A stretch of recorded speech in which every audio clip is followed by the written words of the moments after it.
भगवान श्री कृष्ण से जुड़े 14 रहस्यमय तथ्य जिन्हें जानकर आप हैरान रह जाएंगे। मित्रों, श्री कृष्ण से जुड़े 14 रहस्य जानने से पहले आप लोगों से विनम्र निवेदन है कि मेरे चैनल को सब्सक्राइब जरूर कर देना। आइए मित्रों, अब जानते हैं भगवान श्री कृष्ण से जुड़े 14 रहस्य। 1. जनश्रुति के अनुसार कुछ लोग श्री कृष्ण की त्वचा का रंग काला और ज्यादातर लोग श्याम रंग का मानते हैं। श्याम रंग अर्थात कुछ कुछ काला और कुछ नीला, मतलब काले जैसा नीला। जैसा सूर्यास्त के बाद जब दिन अस्त होने वाला रहता है तो आसमान का रंग काले जैसा नीला हो जाता है।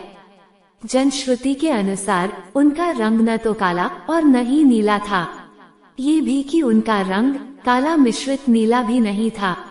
उनकी त्वचा का रंग श्याम रंग भी नहीं था। दरअसल उनकी त्वचा का रंग मेघ श्यामल था, अर्थात काला, नीला और सफेद मिश्रित रंग।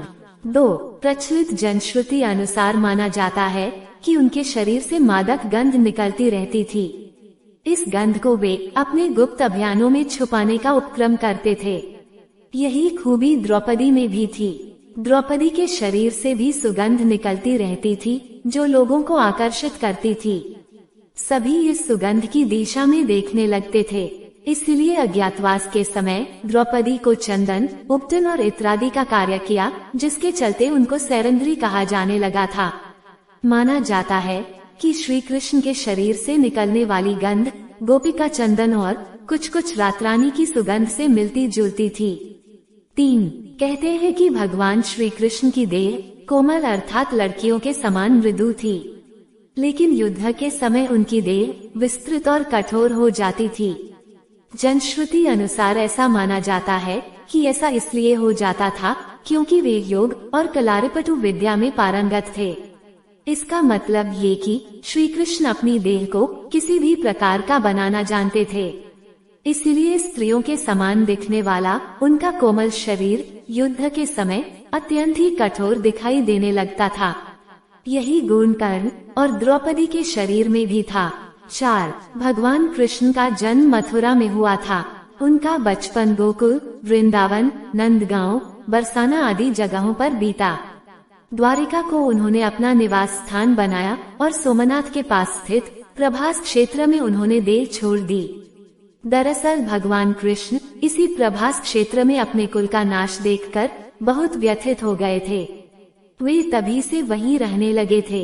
एक दिन वे एक वृक्ष के नीचे विश्राम कर रहे थे, तभी किसी बहेलिये ने उनको हिरण समझकर तीर मार दिया।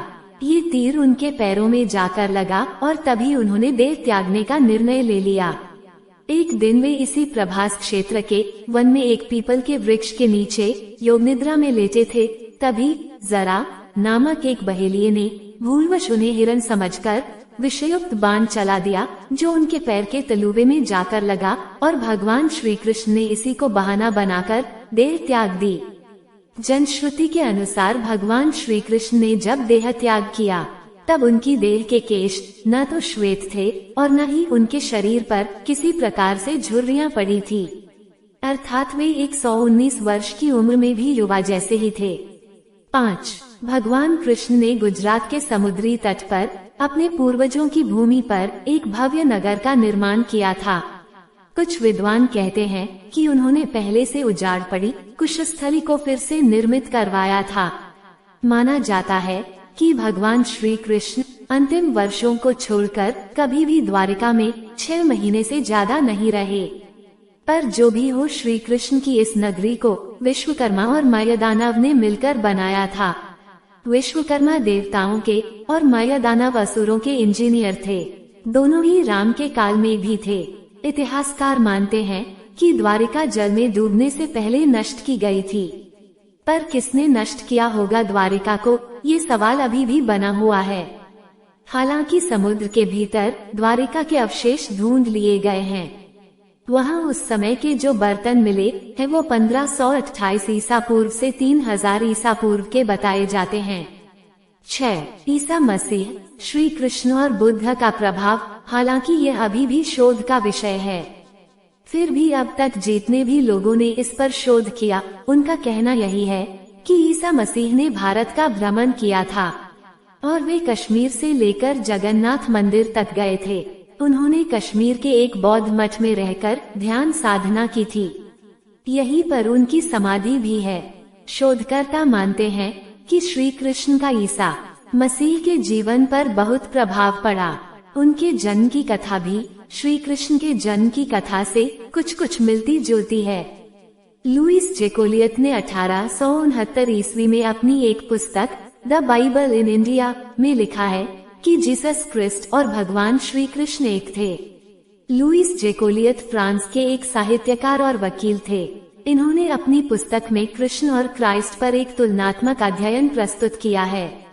जीसस शब्द के विषय में लुईस ने कहा है कि क्राइस्ट को जीसस नाम भी उनके अनुयायियों ने दिया है। इसका संस्कृत में अर्थ होता है मूल तत्व। 7 मार्शल आर्ट के जन्मदाता थे श्री कृष्ण। भारतीय परंपरा और जनश्रुति के अनुसार भगवान श्री कृष्ण ने ही मार्शल आर्ट का आविष्कार किया था। दरअसल पहले इसे कालारिपायट्टू कहा जाता था। इस विद्या के माध्यम से ही उन्होंने चाणूर और मुष्टिक जैसे मल्लों का वध किया था। तब उनकी उम्र 16 वर्ष की थी। मथुरा में दुष्ट रजक के सिर को हथेली के प्रहार से काट दिया था। जनश्रुतियों के अनुसार श्री कृष्ण ने मार्शल आर्ट का विकास ब्रज क्षेत्र के वनों में किया था। डांडिया रास उसी का एक नृत्य रूप है। कालारिपायट्टू विद्या के प्रथम आचार्य श्री कृष्ण को ही माना जाता है। हालांकि इसके बाद इस विद्या को अगस्त्य मुनि ने प्रचारित किया था। इस विद्या के कारण ही नारायणी सेना भारत की सबसे भयंकर प्रहारक सेना बन गई थी। श्री कृष्ण ने ही कलारिपयट्टू की नींव रखी, जो बाद में बौद्ध धर्म से होते हुए आधुनिक मार्शल आर्ट में विकसित हुई। बौद्ध धर्म के कारण ही यह विद्या चीन, जापान आदि बौद्ध राष्ट्रों में खूब फली फूली। आज भी यह विद्या केरल और कर्नाटक में प्रचलित है। श्री कृष्ण ने इस विद्या को अपनी नारायणी सेना को सीखा रखा था। डांडिया रास इसी का एक रूप है। मार्शल आर्ट के कारण उस काल में नारायणी सेना को भारत की सबसे भयंकर प्रहारक सेना माना जाता था। 8 परशुराम जी ने दिया था सुदर्शन चक्र। श्री कृष्ण के पास यूं तो कई प्रकार के दिव्यास्त्र थे, लेकिन सुदर्शन चक्र मिलने के बाद सभी और उनकी साख बढ़ गई थी। शिवाजी सावंत की किताब युगांधर के अनुसार श्री कृष्ण को भगवान परशुराम ने सुदर्शन चक्र प्रदान किया था, तो दूसरी ओर वे पाशुपतास्त्र चलाना भी जानते थे। पाशुपतास्त्र शिव के बाद श्री कृष्ण और अर्जुन के पास ही था। इसके अलावा उनके पास प्रस्वपास्त्र भी था, जो शिव, वसुगन, भीष्म के पास ही था। 9 शिव और कृष्ण का जीवाणु युद्ध। प्रचलित मान्यता के अनुसार कृष्ण ने असम में बानासुर और भगवान शिव से युद्ध के समय महेश्वर ज्वार के विरुद्ध वैष्णव ज्वार का प्रयोग कर विश्व का प्रथम जीवाणु युद्ध लड़ा था। हालांकि यह शोध का विषय हो सकता है। युद्ध का कारण क्या था? कृष्ण से प्रद्युम्न का और प्रद्युम्न से अनिरुद्ध का जन्म हुआ। प्रद्युम्न के पुत्र तथा कृष्ण के पौत्र अनिरुद्ध की पत्नी के रूप में उषा की ख्याति है। अनिरुद्ध की पत्नी उषा शोणितपुर के राजा वानासुर की कन्या थी। अनिरुद्ध और उषा आपस में प्रेम करते थे। उषा ने अनिरुद्ध का हरण कर लिया था। वानासुर को अनिरुद्ध उषा का प्रेम पसंद नहीं था। उसने अनिरुद्ध को बंधक बना लिया था। वानासुर को शिव का वरदान प्राप्त था। भगवान शिव को इसके कारण श्री कृष्ण से युद्ध करना पड़ा था। अंत में देवताओं के समझाने के बाद ये युद्ध रुका था। भगवान श्री कृष्ण 64 कलाओं में दक्ष थे। एक ओर वे सर्वश्रेष्ठ धनुर्धर थे, तो दूसरी ओर वे द्वंद्व युद्ध में भी माहिर थे। इसके अलावा उनके पास कई अस्त्र और शस्त्र थे। उनके धनुष का नाम सारंग था। उनके खड्ग का नाम नंदक, गदा का नाम कौमोदकी और शंख का नाम पांचजन्य था, जो गुलाबी रंग का था। श्री कृष्ण के पास जो रथ था उसका नाम जैत्र और दूसरे रथ का नाम गरुड़ध्वज था। उनके सारथी का नाम दारुक था और उनके अश्वों का नाम शाव्या, सुग्रीव, मेघपुष्प और बलाहक था। 10 कृष्ण की प्रेमिका और पत्नियां। कृष्ण के बारे में अक्सर यह कहा जाता है कि उनकी 16,000 पटरानियां थी, लेकिन ये तथ्य गलत है। उनकी मात्र 8 पत्नियां थीं। कृष्ण की जिन 16,000 पटरानियों के बारे में कहा जाता है। दरअसल वे सभी भौमासुर, जिसे नरकासुर भी कहते हैं, उसके यहाँ बंधक बनाई गई महिलाएं थीं, जिनको श्री कृष्ण मुक्त कराया था। ये महिलाएं किसी की माँ थी, किसी की बहन तो किसी की पत्नियां थी, जिनको भौमासुर अपहरण करके ले गया था।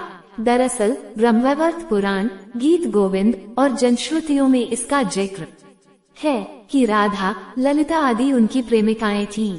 राधा की कुछ सखियां भी कृष्ण से प्रेम करती थीं, जिनके नाम निम्न है: चित्रा, सुदेवी, ललिता, विशाखा, चंपकलता, तुंगविद्या, इंदुलेखा, रग्देवी और सुदेवी। ब्रह्मवैवर्त पुराण अनुसार कृष्ण की कुछ ही प्रेमिकाएं थीं, जिनके नाम इस तरह हैं: चंद्रावली, श्यामा, श्राव्या, पद्या, राधा, ललिता, विशाखा तथा भद्रा। माना जाता है कि ललिता नाम की प्रेमिका को मोक्ष नहीं मिल पाया था, तो बाद में उसने मीरा के नाम से जन्म लिया। श्री कृष्ण की प्रेमिका राधा का जिक्र महाभारत में कहीं भी नहीं मिलता है। इसके अलावा सबसे पुराने हरिवंश और विष्णु पुराण में भी राधा का जिक्र नहीं मिलता। भागवत पुराण में भी राधा का जिक्र नहीं है। ब्रह्मवैवर्त पुराण के बारे में कहा जाता है कि संभवतः ये चाणक्य या गुप्त काल में लिखा गया था। 11 कई लोगों को जीवित कर दिया था श्री कृष्ण ने। ऋषि सांदीपनि को जब गुरु दक्षिणा मांगने के लिए कहा गया, तब गुरु ने कहा कि मेरे पुत्र को एक असुर उठा ले गया है, आप उसे आपस ले आएं तो बड़ी कृपा होगी। श्री कृष्ण ने गुरु के पुत्र को कई जगह ढूंढा और अंत में वे समुद्र के किनारे चले गए, जहाँ से उन्हें पता चला कि असुर उसे समुद्र में ले गया है, तो श्री कृष्ण भी वहीं पहुँच गया। बाद में पता चला कि उसे तो यमराज ले गए हैं। तब श्री कृष्ण ने यमराज से गुरु के पुत्र को हासिल कर लिया और गुरु दक्षिणा पूर्ण की। इस तरह अर्जुन की 4 पत्नियां थीं: द्रौपदी, सुभद्रा, उलूपी और चित्रांगदा। द्रौपदी से श्रुतकर्मा और सुभद्रा से अभिमन्यु, उलूपी से इराउत, चित्रांगदा से बभ्रुवाहन नामक पुत्रों की प्राप्ति हुई। अभिमन्यु का विवाह महाराज विराट की पुत्री उत्तरा से हुआ। महाभारत युद्ध में अभिमन्यु वीर गति को प्राप्त हुए। जब महाभारत का युद्ध चल रहा था, तब उत्तरा गर्भवती थी। उसके पेट में अभिमन्यु का पुत्र पल रहा था। द्रोण पुत्र अश्वत्थामा ने ये संकल्प लेकर ब्रह्मास्त्र छोड़ा था कि पांडवों का वंश नष्ट हो जाए। द्रोण पुत्र अश्वत्थामा के ब्रह्मास्त्र प्रहार से उत्तरा ने मृत शिशु को जन्म दिया था, किंतु भगवान श्री कृष्ण ने अभिमन्यु उत्तरा पुत्र को ब्रह्मास्त्र के प्रयोग के बाद भी फिर से जीवित कर दिया। यही बालक आगे चलकर राजा परीक्षित नाम से प्रसिद्ध हुआ। परीक्षित के प्रतापी पुत्र हुए जन्मेजय थे। ऐसे कई उदाहरण हैं, जबकि भगवान कृष्ण ने लोगों को फिर से जीवित कर दिया। भीम पुत्र घटोत्कच के पुत्र बर्बरीक की गर्दन कटी होने के बावजूद श्री कृष्ण ने उसे महाभारत युद्ध की समाप्ति तक जीवित रखा। 12 श्री कृष्ण का दिल हिंदू धर्म के बेहद पवित्र स्थल और 4 धामों में से एक जगन्नाथपुरी की धरती को भगवान विष्णु का स्थल माना जाता है। जगन्नाथ मंदिर से जुड़ी एक बेहद रहस्यमय कहानी प्रचलित है। स्थानीय मान्यताओं अनुसार कहते हैं कि इस मूर्ति के भीतर भगवान कृष्ण का दिल का एक पिंड रखा हुआ है, जिसमें ब्रह्मा विराजमान है। दरअसल जनश्रुति के अनुसार जब श्री कृष्ण की मृत्यु हुई, तब पांडवों ने उनके शरीर का दाह संस्कार कर दिया, लेकिन कृष्ण का दिल जलता ही रहा। ईश्वर के आदेशानुसार पिंड को पांडवों ने जल में प्रवाहित कर दिया। उस पिंड ने लट्ठे का रूप ले लिया। राजा इंद्रद्युम्न, जो कि भगवान जगन्नाथ के भक्त थे, उनको ये लट्ठा मिला तो उन्होंने इसे जगन्नाथ की मूर्ति के भीतर स्थापित कर दिया। उस दिन से लेकर आज तक वो लट्ठा भगवान जगन्नाथ की मूर्ति के भीतर है। हर 12 वर्ष के अंतराल के बाद जगन्नाथ की मूर्ति बदलती है, लेकिन ये लट्ठा उसी में रहता है। हालांकि यह एक शोध का विषय हो सकता है। 13 नहीं हुआ था यदुवंश का नाश। महाभारत युद्ध की समाप्ति के बाद जब युधिष्ठिर का राजतिलक हो रहा था, तब कौरवों की माता गांधारी ने महाभारत युद्ध के लिए श्री कृष्ण को दोषी ठहराते हुए शाप दिया कि जिस प्रकार कौरवों के वंश का नाश हुआ है, ठीक उसी प्रकार यदुवंश का भी नाश होगा।